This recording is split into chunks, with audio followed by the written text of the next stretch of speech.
Welcome to the DC Fund, or I'm sorry, the Cardano Sense DC Fund Edition. I'm going to be putting this this podcast out or YouTube video out once a day. I think 5 days a week. I'm going to do it live. I'm not going live yet because it's difficult to do things live when you're by yourself. I was trying to figure out how I could do it, but I created all the overlays and everything you see here. I know it's not professional, but I've done it all myself, and it's really a lot more work than you'd imagine. It's not hard, but it can be tedious at times. And to try to switch between screens live, I think I need a little practice. So I'm gonna record these for a couple weeks probably. Then I'm gonna go live. I'm hoping to go live sometime between 9 p.m. and 10 p.m. Eastern. So that's between 6 and 7 on the Pacific Coast, and around the world where you are, I'm not exactly sure. But those are the times I'm shooting for. So what am I going to do in this video, this weekly show? Essentially what I want to do is I want to have a show where we can look at two main things. First, what's going on in the DC Fund, or Catalyst, as you may have heard it referred to. And also I want to be a place where we can look at the new tokens that come out on Cardano. This is going to start soon. I think it's already on the testnet, and I think mainnet is coming up here at the end of the month. So real soon, people are going to start building actual projects with tokens on Cardano. And I'd like to become the place where you can come to get that information.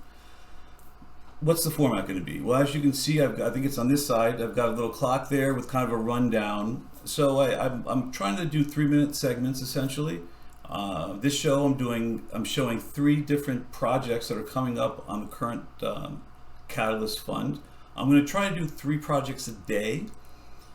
That's probably not going to get all the projects in during every single funding period, between around 6 weeks, 6 to 8 weeks.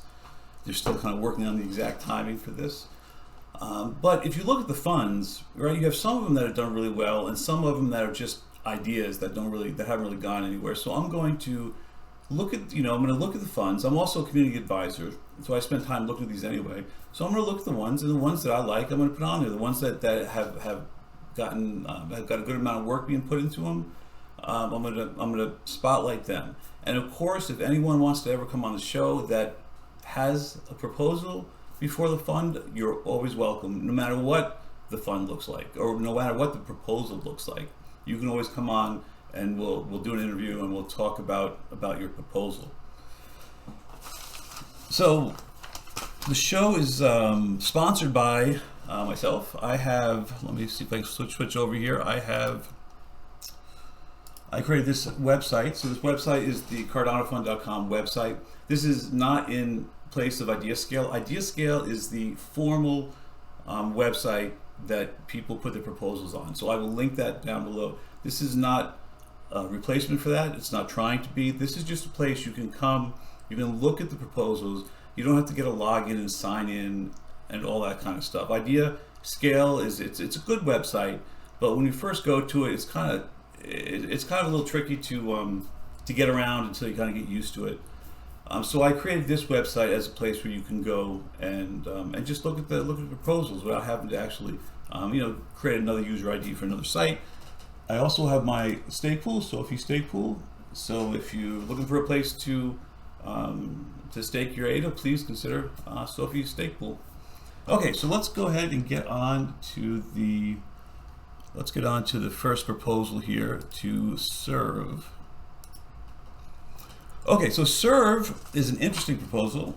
The 3 proposals I'm doing today, I like all of them. They're at different levels of being done and ready to go, I think. I would say Serv is pretty close. Let me pop Serv up over here so you can see what I'm talking about. This is what I mean about going live. Okay, here's Serv. Serv is right here. So I'm doing this essentially a couple hours before the close off for the community advisors period. So the community advisors have a 7-day period where they can go and give their critique about these proposals. The critiques are all averaged, and then they get a star rating. So that's where the star rating comes from. So this proposal has a 3.44% star rating. essentially right before we're closing the 7-day period, so it's probably going to stay at 3.44. So what this proposal is, essentially it's a decentralized LinkedIn, right, which I think is a great idea, because LinkedIn is just, it's really becoming, it's kind of a mess. It used to be a pretty good place to go, but people kind of laugh at it now. You get so much junk mail from LinkedIn. So many people send you just form letters. I run a stake pool, so I got a message from someone telling me that I could go make more money running a stake pool somewhere else for another company. And they obviously have no idea what they're talking about. It's a real mess. So I think a decentralized LinkedIn is a good idea. So let's take a look at this proposal. So we rate these proposals. We rate them on impact, feasibility, and auditability. In other words, is this proposal going to benefit the community? What kind of impact is it going to have on the community? Now, I think this proposal will have a pretty good impact on the community. I also think it's a scalable proposal. Decentralized identity is a big thing now. Cardano has their thing going with Africa that's been in the news, and that's all about decentralized identity. With I think the Atalla Prism. If we have some time, we'll take a look at that at the end. So I think this is perfect for right now. Another cool thing about this proposal, is that if you read through it, he says exactly what he wants to do, but he's only asking for research money at this point. Like, he wants money to research. I thought that was pretty cool, because Cardano, as a lot of us know, is built on research before they put anything actually into effect or created anything. So they're asking for research. But I also think, in a sense, that's one of the reasons why his rating is at 3.44. I think it should be higher. I think his proposal is a good example of how a proposal should be done. But I think the fact that he's asking for money for research, people are looking at this and saying, well, do we want to spend the time having someone research, or give them money for research? You know, when is this proposal going to take off? How long is it going to take to get this done? I disagree. I think that he's asking for a reasonable amount of money. If we come down here, if I remember correctly, he's asked for less than $4,000, right, to take his time and do research to see if this project is feasible. I think that's absolutely within the realm of reality when it comes to asking for money.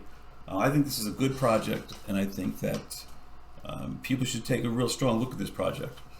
Okay, so we're going to move on, because we've gone over the 3 minutes. I'm going to try to keep this to 3 minutes. Again, this is my first episode here, so cut me some slack, please. Okay, here we go.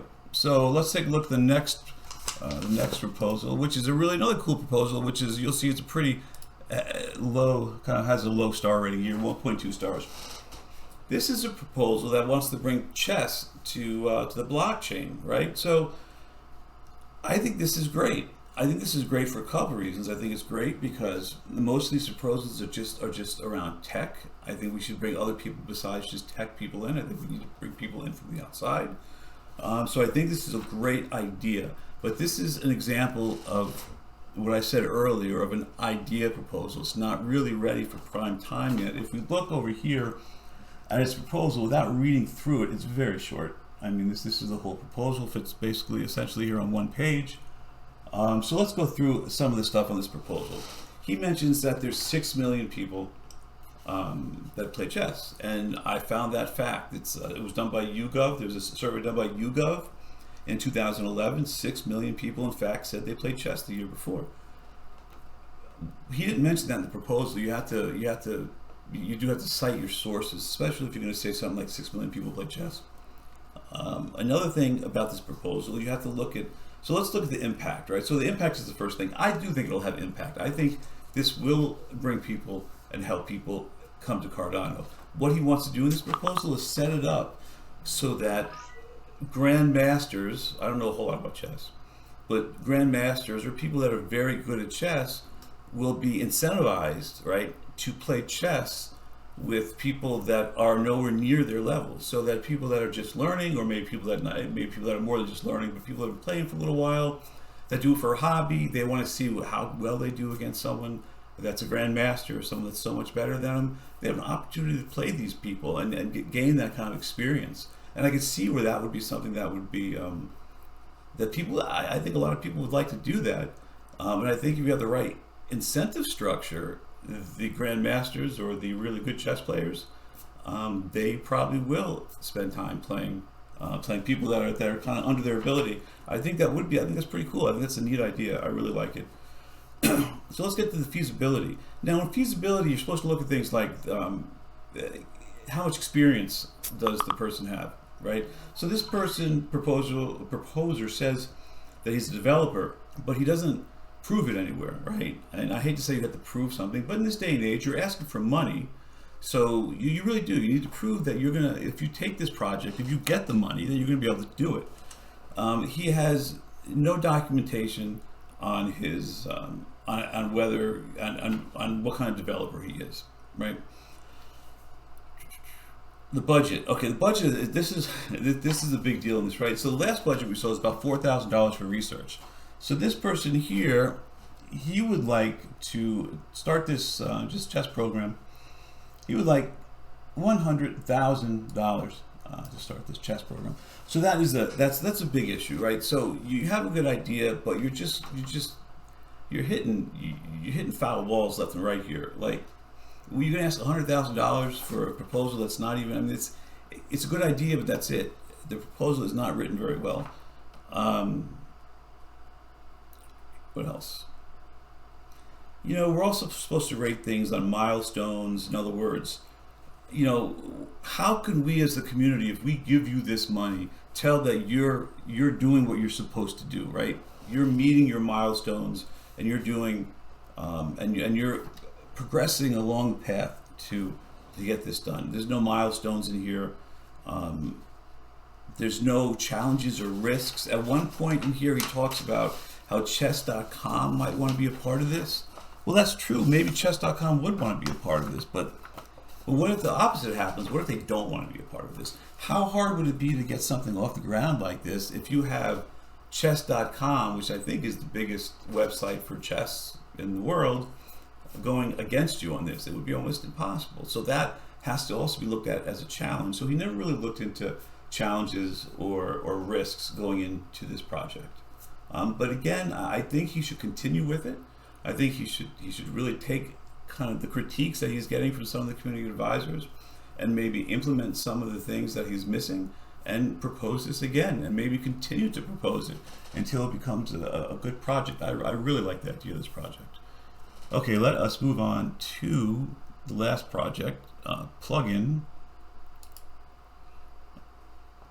So Plugin, this is a pretty cool, whoopsie, this is why I'm not going live. Okay, so this project here, this I think should definitely get funded. Obviously it has 4.3 stars. I think this has a good chance of being funded. Now this is going to be boring to most people, but to developers, this is great. So what he's doing, this proposer is creating a plugin for an IDE. An IDE is a program which helps you to write code, right?